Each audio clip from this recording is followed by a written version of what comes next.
Welkom in het Limburgs Museum. Op locatie althans, want we zijn in Roermond in een middelbare school. En toch is het een beetje Limburgs Museum, want vandaag is deze tentoonstelling hier geopend. Een doe-tentoonstelling, een tentoonstelling waar je zelf van alles moet ontdekken. Antwoorden op vragen die te maken hebben in feite met democratie, samenleven, vrijheid. Maar vooral met jezelf. Wie je zelf bent, hoe je samenleeft met anderen in een klas. Die tentoonstelling heet Respect en iedereen kan hem hier komen doen. Elke klas, elke middelbare school, elke basisschool uit de buurt kan hier terecht. En er zijn ook al een aantal jongeren bezig. En ik zie daar nog meer Limburgs Museum in Roermond staan. Directeur Bert Meddings. Hallo, welkom in het Limburgs Museum op locatie. Ja, wat doen we hier, Bert? Ja.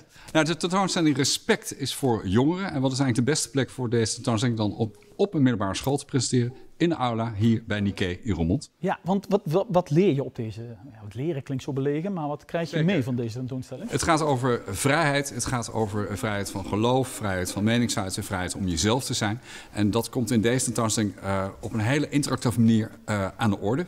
Kinderen kunnen opdrachten doen waarin ze leren wat betekent vrijheid nou eigenlijk. Ja, je hebt een soort routekaart en dan kom je bij allerlei spelletjes, games, doe-opdrachten. En dan ontdek je antwoorden op vragen die je altijd al had willen stellen. Ja. Je hoort politici vaak over, en docenten ook van middelbare scholen, over burgerschap en burgerschapsles. Het belang daarvan, maar ook over de moeite die ze hebben om die burgerschapslessen in te passen in de dagelijkse gang van zaken. Dit lijkt me eigenlijk een ideale manier om zo'n burgerschapsles vorm te geven. Ja, het gaat heel erg over de vorm. Hè? Het gaat over de inhoud, maar het gaat ook over de vorm. En Nikkei is al heel ver erin. Kijk, er is een enorme klimwand hier. In de pauze kun je al de muur opklimmen. Dus ja, het is een hele fijne partner voor ons hier in Roermond, samen met de gemeente Roermond, om de tentoonstelling hier te brengen. En het gaat heel erg over vrijheid, zoals ik net zei. En we hebben natuurlijk allemaal gemerkt afgelopen 1,5 jaar wat inperking van vrijheid eigenlijk betekent. En zeker ook jongeren. Wat dat voor hun sociale contacten doet en hoezeer ze dat gemist hebben. Heel fijn dat de scholen alweer open zijn enige tijd. Nou, en om dat verder daarover te hebben met jongeren op een hele interactieve manier. Daarvoor is deze tentoonstelling. Ja, en scholen kunnen via het Limburgs Museum een museumles boeken en dan met hun eigen school, hun eigen klas hier wat leren over burgerschap. Maar dan vormgegeven in hele, dankjewel Bert, in hele concrete vragen die eigenlijk over de jongeren zelf gaan. Vragen die te maken hebben met respect, met pesten. Kijk, dat zijn Dunja en Cheyenne. Althans, ja, Dunja ziet nou de helft van Cheyenne, als ze heel goed kijken. En Cheyenne ziet nou de helft van Dunja. Kom er eens bij, dames. Hallo. Hey. Wat zag je nou precies? De helft. Van je eigen gezicht, vermengd met... En eigenlijk zijn jullie dat gewend, want jullie zijn al heel lang dikke vriendinnen, toch? Ja. Ja. Zeg, is zij vroeger wel eens gepest? Ja. Ja, zoals ze mij heeft dat wel, ja. Waarom werd ze gepest? Omdat ze best wel klein is en door haar moedervlek is ze ook veel gepest. Klopt dat? Ja. En is zij ook veel gepest? Omdat ze half schil is, soort van. Dus anders kan ze niet zien. Je bent aan één oog blind? Ja. En daar ben je mee gepest? Ja, veel. Wat zei ze dan? Ja, kan je niet de andere kant op kijken? Kijk je mij wel aan? Of waar kijk je naartoe? Dat is eigenlijk heel veel van die soort woorden en die raak je wel gewoon. Heb jij wel eens geholpen als je gepest wordt? Hoe werkt dat? Is dat lastig? Ja, dat is wel lastig, want heel vaak zat ik niet bij haar in de klas. We hadden andere klassen. En het is wel moeilijk om iemand tegen te houden als je gepest wordt, want dan ben je bang dat je zelf in problemen komt. Ja, je denkt natuurlijk dat je het zelf schuld bent als je gepest wordt, toch? Yeah. Dat is het probleem, hè? Jij denkt het komt door mijn oog. Ja. Ja. En dan ga jij jezelf twijfelen van, ben jij het schuld? En uiteindelijk is dat eigenlijk helemaal niet het probleem. Het zijn zij die iets tegen jou hebben en niet jij tegen jouw probleem. Ja, dat klinkt alsof je daar achter gekomen bent en eigenlijk dat allemaal achter je hebt gelaten. Ja. Dat is zo? Ja, dat klopt. Wat knap. Denk je dat jij er wat aan had gehad als je zo'n tentoonstelling zoals deze, want jullie hebben hier nou een tijdje rondgelopen, dat je dat misschien vroeger ook had kunnen doen? Dat het dan bespreekbaar werd of zo? Ik denk het wel. Ik denk als je er vroeger meer over had gesproken en meer naar hebt gekeken van iedereen is anders. Iedereen heeft misschien een andere neus, heeft andere oren. Dat maakt niet uit. Niemand is... Een ander geloof. Ja. Niemand is gelijk. Als het gelijk is, zou de hele wereld saai zijn. Ja. Ja. Is het nou een beetje leuk hier op school in de klas? Is het, Ja, superleuk. Superleuk. Ja, een klimwand, hè? Wat wil je nog weer? Hey, ik ga even kijken, want ik zie daar de wethouder van Roermond staan. Hebben jullie enig idee wat een wethouder doet? Nee. Nee? Nou, dan gaan we hem dat vragen. Veel plezier nog. Dank je. Gaan we even onder deze boom door. De boom van de vrijheid. Heeft er ook van alles mee te maken. Kijk, een wethouder die bezig is met een spelletje, meneer de wethouder. Ja, dat is toch het leukste wat er is. Wat is het voor een spelletje? Het gaat om het onderscheid tussen feiten en vooroordelen. Nou, dat lijkt me een handig spel om te spelen als politicus. Dat is inderdaad waar. Zowel in de raadzaal, maar misschien ook wel in de B&W-kamer. Zo'n weegschaaltje daar? Ja, als je het zo keurig kon afwegen, dan was dat wel heel, zou dat de discussie wat bekorten, denk ik. Limburgers zijn onbetrouwbaar. Ja, die had ik al apart gelegd. Oh, oké. Fijn voor de dames zeiden, ja, eigenlijk geen flauw idee wat een wethouder doet. Ja, dat vraag ik me ook wel eens af. Nee, wij zijn gewoon het dagelijks bestuur voor de stad natuurlijk. En de gemeenteraad die geeft ons opdrachten en die geeft grote lijnen aan. En wij proberen dat uit te werken in de dagelijkse keuzes die daarbij horen. Ja, ik wist het al een beetje, maar dat de leerlingen hier het niet meteen weten, dat zegt misschien wat over de noodzaak van burgerschapsles, hè, waar mensen altijd de mond vol van hebben. Dan leer je een beetje over hoe onze democratie in elkaar zit. Ja, en een democratie is natuurlijk toch een belangrijk instrument om hoe kunnen we met elkaar leven op een beetje vriendelijke en aardige manier, zonder dat het al te veel uit de hand loopt. Ja, is dat dat willen we toch met elkaar niet? Zeker. En is dat ook de reden dat u zegt van verstandig dat deze tentoonstelling naar Roermond is gekomen, naar een school? Ja, nee, daar hebben wij zwaar op ingezet. Het is ook er eentje in een reeks. We zijn eigenlijk begonnen een paar jaar geleden met bestemming Roermond. Toen hebben we samen met het Limburgs Museum hier in Roermond ook de expositie gehad, de DNA van Limburg, editie Roermond. En dit is dus de derde in de reeks, omdat je op die manier ook probeert om het onderwerp onder de aandacht te houden. Want het is natuurlijk niet even van kennis nemen, oh ja, zo zit het, en dan ben je voor de rest van je leven klaar. Nee. Het is veel meer gedrag en dat is het moeilijkste wat er is. Ja, DNA Limburg, dat was een tentoonstelling die ging heel erg over wie wij eigenlijk zijn, wie je zelf bent. Als je hier ontdek je hoe je moet samenleven. Dat is eigenlijk waar het om draait. Ja. En dat kun je dan zelf ontdekken, zoals u. Precies, een heleboel kleine, praktische, leuke dingen die dan hopelijk een beetje het gesprek losmaken en de discussie opwekken. Van wat speelt er nou allemaal en hoe gaat dat nou allemaal? En het zit vaak gewoon in hele kleine dagelijkse dingen. Hè? Het zijn niet alleen maar de grote abstracte vraagstukken. Die grote vrijheid wordt vertaald in dat pesten of dat niet pesten in een klas. En daar staan een heleboel voorbeelden van hier. Ik ga nog 2 van die weegschaaltjes voor u bestellen. Voor op het prima. Mag je dat meenemen? Afgesproken. Dank u wel. Wethouder Pleit, hè? Ik zie daar nog 2 jongeren bij een kist staan. Kom mee. Oh, dat is Erik, zie ik. En Joël is er ook. Hey, Joël. Erik, we wachten even op het geluid. Wat zijn jullie aan het doen? Democratie. Ja, een soort puzzeltje. Puzzeltje? Ja. Oh, je moet puzzelstukken stoppen in waar het bij hoort. En als het uiteindelijk goed is, moet je deze hendel trekken en dan... Ja, wacht even. Oké. Ja, nou ja, oké. We zijn zo weg. Oh, hier heb je er ook nog een staan? Ja, zeker. Dan zijn weer andere vragen. Wat hoort bij democratie en wat hoort niet bij democratie? Vrije verkiezingen. Waar bij democratie? Kritiek hebben op de regering is verboden. Nou, nee, die klopt niet. Nee, dan doen we even zo. Nou ja, want dat staat nu bij geen democratie. Nou, ik vind dat dus toch gewoon democratie, vind ik. Dat je wel kritiek mag hebben? Jazeker. Ja, maar hier staat dat het verboden is. Oh. Dus volgens mij zit die dan toch goed? Dan moet een andere fout zijn. Maar ze hebben allebei dezelfde lengte. Oh. Dus dan is het nog eens over nadenken. Wat is dat eigenlijk, democratie, Joël? Ja, dus iets wat vroeger is bedacht door de Grieken of zoiets. En dat is eigenlijk, vroeger had je één baas. Eén die zei van, nou, dit gebeurt nou zoals ik het wil en zo. En nu tegenwoordig is het anders. Dat is eigenlijk dat het volk bepaalt. We bepalen met z'n allen. We zijn eigenlijk met z'n allen de baas. Ja, eigenlijk met z'n allemaal. Het is wel veel ingewikkelder, veel gedoe. Als er één iemand de baas is, kun je veel sneller besluiten nemen volgens mij. Ja, van dit mag niet, dit mag wel, dit mag maar het is altijd even eerlijk of zoiets. Of even fijn voor het volk. Aha. Hey, hoe zit dat eigenlijk op school? Wie is hier de baas? De docent en de directeur. Ja, de directeur. Dus wel eigenlijk ook weer toch één iemand, maar... Eigenlijk is hier geen democratie. Nee, maar het is toch anders. Soms heb je wel regeltjes, bijvoorbeeld ook in het verkeer.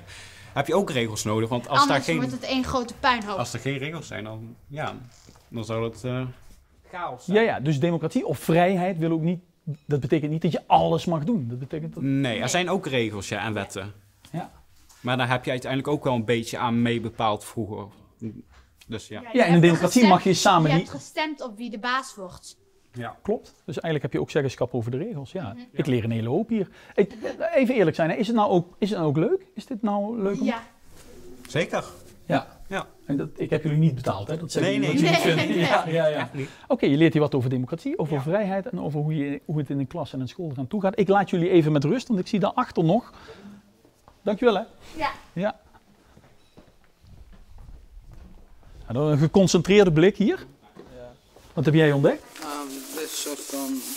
Ik weet niet hoe je het moet noemen, maar het is eigenlijk een soort van tekst. Tekst. Er staat een vooroordeel, is niet waar.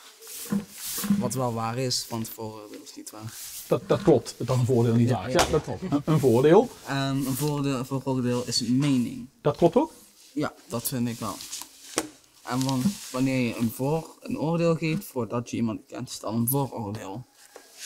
Ja, dus als je een oordeel geeft voordat je eigenlijk iets weet van iets, dan is dat een vooroordeel. Dus als ik zeg, ja, zit niet goed, is dat een vooroordeel, want ik ken jou niet. Tot nu toe. Nee, van de andere kant, als mijn haar echt niet goed zit, ja, dan mag je dat, dan is dat gewoon een oordeel. Dan zie jij dat mijn haar niet goed zit. Maar stel voor, nou, of dat zegt of iemands huidskleur, dan is dat wel een vooroordeel. Ja, of als jij niet met mij wil praten omdat mijn haar niet goed zit, dat je denkt, dat is geen aardige... Zoiets. Ja, maar ik praat nu wel met je. Ja, dat is ook wel waar. We zijn wel ingewikkeld, zeg, allemaal die kwesties. Zijn er wel eens mensen die een vooroordeel over jou hebben? Ja, vroeger op de basisschool hadden mensen, zeggen ze altijd, hallo meisje of zoiets, omdat ik lang haar had. Zoals een familie, dat gaat best lang terug tot gepest worden. Door die lange haren? Nou ja, niet door die lange haren, over allemaal verschillende soorten dingen. Oké. En heb je dat opgelost? Dat gepest worden? Of hebben anderen dat opgelost? Ja, ik ging naar een nieuwe school toe.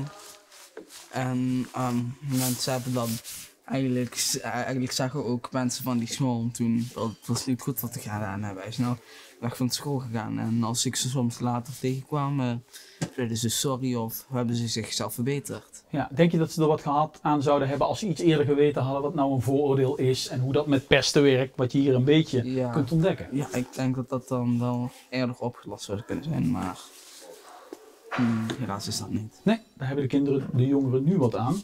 Zeg, hij is wel heel druk bezig, heel geconcentreerd hier, hè? Ja. Wat ben jij aan het doen? Nou, ik ben spelen over mening en feit. Over het verschil ertussen? Ja. Alle mensen hebben rood bloed. Is een feit. Is een feit. Oh, dan doe je zo en dan heb je hier een punt en oh ja. 600 van. En deze dan? Piezen is lekker. Ja, vind ik lekker mening. Mening. Hey, en rapmuziek is cool. Is dat een mening of een feit? Is ook een mening. Maar wel een mening waar jij het mee eens bent, hè? Ja. Ja, want jij houdt van rapmuziek? Rap je zelf ook? Wat bedoel je? Nou ja, dat je thuis zelf teksten schrijft en dat je op een beat, dat niet. Ja. Ik geloof wel dat we dat nu gaan doen, hè? Er is een rapper hier, Doekie, en die heeft een tekst geschreven over respect. En volgens mij gaat hij proberen of jullie dat in de maat gerapt krijgen. Ja? Zullen we dat gaan doen? Jullie hebben dat vanmiddag al voorbereid, dus volgens mij moet dat lukken. Gaan we nu die kant op en gaan we rappen over respect. Ja, jullie hebben al. Jullie staan gewoon lopen, hè? Ja. Dat jullie allemaal binnen de maat blijven natuurlijk. Want dan klinkt het mooist. Mooi, mooi. Ah, hey, Doekie. Of ja, ik mag Alvin zeggen misschien. Doekie, Alvin, Doekie. beide. Rapper uit het urbane Heerlen. Yes. Al sinds jaar en dag bezig met teksten. Veteraan. En met taal. En je brengt dat over op jongeren. Ja. Wat heeft rapmuziek voor jou betekend? Hele filosofische vraag, maar een uitlaatklep was het voor mij. Als jongeren zijnde, als jeugd zijnde, altijd onbegrepen voelen of niet altijd je plekje kunnen vinden, is muziek altijd wel een leidraad voor mij geweest om te volgen. En om bepaalde emoties op een positieve manier te verwerken. Dat zit ook iets raars in, hè? Van dat je als je je plek niet helemaal weet te vinden in bijvoorbeeld een klas, dat dan de manier is om eruit te stappen, is op een podium te gaan staan of om te gaan rappen. Dat is ook alle spotlights op jezelf richten. Ja, maar dat is onbewust. Het was niet dat ik de spotlight opzocht. Het ging meer om de kunst van het spelen met woorden. En om de tekst kwijt te kunnen. En jezelf kunnen uiten op een bepaalde manier. En ik denk dat het podium is daar een bijproduct van. Ja. Nou heet deze tentoonstelling Respect. Dat woord horen we in de rap zien voortdurend. Je moet respect tonen, respect geven. Maar dat hangt natuurlijk samen. Hè? Je krijgt alleen maar respect als je ook respect geeft. Respect geeft en vooral ook... laat vooral niet, een beetje tegenstrijdig, maar laat vooral niet door te praten zien wie je bent, maar door te doen. En respect is ook niet zeggen, het is leven daarna. Ja. Snap je? Dus je kan wel zeggen van, oh ja, ik heb respect voor iedereen en dan de klootzak gaan uithangen. Maar nee, het is ook een manier van leven. Je moet het bewijzen. Precies. Ja. Je hebt straks met deze jongeren al even geoefend en je hebt een tekst geschreven. Die hebben ze al geprobeerd op dat ritme te rappen. Je doet dat vaker met jongeren van die workshops geven. Ja. Wat hebben zij daar? Wat kom je dan tegen? Nou, naast dat we bezig zijn met tekstanalyse, komt natuurlijk heel veel terug van eigen ervaringen van jongeren. Hè? Hoe in hun eigen leven, wat komen zij tegen, wat zijn hun struggles. Want ja, respect is voor mij heel vanzelfsprekend, maar het is in het dagelijks leven kom je genoeg situaties tegen waar dat even lijkt te haperen. Als het ware. Ja, het ging net ook over pesten en gepest worden. Dat is een van die dingen. En dan delen wij ook in zo'n sessie die ervaringen. Dus in principe gaan we met spelende wijs met dagelijkse topics om. Dat is eigenlijk ook wat rap is. Ja. Dagelijkse topics verwerken. Hebben ze al de goede attitude voor de rap scene? Sowieso, dit zijn helden. Dit zijn goed. Nou, dat wil ik dan wel eens horen. Zijn jullie ready? Doekie, ga je gang. Ja. En 1, en 2, en 1, 2, 3, 4. Respect kan je krijgen of kan je tonen. Voor mij is het net als ademen, heel gewoontjes. En het loont zich, net als werken. Werk hier aan en je zal het merken. Dat je krijgt wat je geeft aan een ander. Geef je respect, krijg je respect terug, snap je? Dit is een stap, we beginnen vandaag. Earn respect, dat is waar het om gaat. En ja, morgen gaan we zo door. Het is niet altijd makkelijk, ik loop door. Toch, ik loop door je, zeker. Goed, applausje voor jezelf, sowieso. Lekker bezig. Goed man. Klasse. In een kwartiertje. In een kwartiertje, ja, ongelooflijk. Ja. En als jullie nou denken van ja, ik ga niet naar de tentoonstelling toe, want ja, ik kan daar niet rappen, want Doekie ziet er natuurlijk niet elke dag. Dat klopt niet, hè, want volgens mij op 22 oktober kunnen mensen hier toch nog komen rappen. Hoe zit dat? 22 oktober, dan organiseren we hier een hele speciale dag, zodat je nog veel meer met het onderwerp respect kunt doen. Want respect gaat natuurlijk over verhalen. Verhalen van jezelf en de verhalen van de ander. En het idee is om op 22 oktober te gaan leren, te oefenen met elkaar van hoe kun je een verhaal vertellen. Rappen is één vorm van een verhaal, maar denk ook aan theater, maar ook gewoon met elkaar praten. En al die dingen kan je hier op 22 oktober doen. Ga even naar de website om te kijken hoe jij en je school je kunnen aanmelden. Zeker. Yo, moet je dan zeggen. Ja. Sowieso, die website is fijn als je nou denkt van ik wil een bezoekje brengen aan die tentoonstelling. Het kan met de klas, het kan met de school, burgerschapsles, zeg maar een museumles hier boeken. Maar je kunt ook gewoon even binnenlopen en dan moet je even de school bellen. Het is hier aan de ingang in Roermond, niet ver van het station. En voor je het weet leer je wat over jezelf. Nou, ik verklaar eigenlijk, zullen wij dat doen, dat de tentoonstelling nu officieel geopend is, zo gauw hebben? Box! U bent welkom.